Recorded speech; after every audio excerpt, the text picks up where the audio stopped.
Let's bring in Niall Stange, White House columnist for The Hill. Niall, great to see you as always. Thanks so much for being here. Glad to be here, Natasha. So what do you make of Attorney General Garland's comments? And is it too early to know what the political implications will be until we actually see the search warrant? In terms of his comments, I think they're largely aimed at trying to take the wind out of the sails of some of the conspiracy theories or wild speculation that has been going on. There had been a real vacuum of information.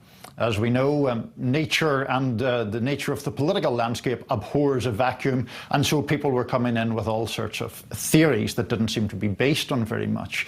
So the Attorney General's comments, limited though they were intended to address that. That said, your second point is well taken. There is still a lot that we don't know. We will know more, it would seem, later today, since the former president is not opposing the unsealing of these two documents, but those are likely to still leave a number of unanswered questions. And can we follow up on something that Leland Vittert actually said a moment ago, that the former president perhaps is relevant in a way right now that he was not a week ago? Would you agree with that? Do you believe that the former president is in a stronger or a weaker position among his base compared to a week ago? With his base, I think he's clearly in a stronger position, and that is partly because of the point that Leland raised. The fact that he is now, again, the dominant figure in the national news, on the national political agenda. I would say, Natasha, that oftentimes I think there's so much focus on Trump's position with his base that we can ignore or downplay his position with the population at large.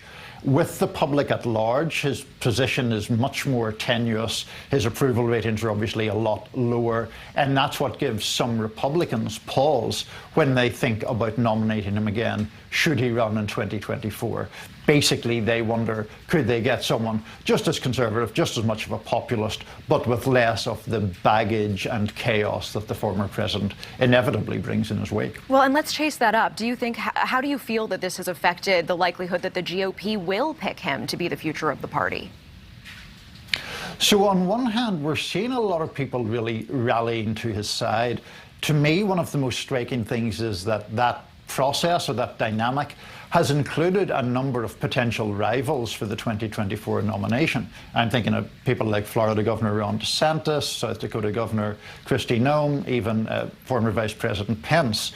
Now, behind the scenes, when you talk to people in Washington and around the Republican Party, the reception is a little bit different, not least because they're worried about what might come out as we do get more information. And even, a good number of Republicans don't take the former president's blanket denials that there's anything amiss here at face value.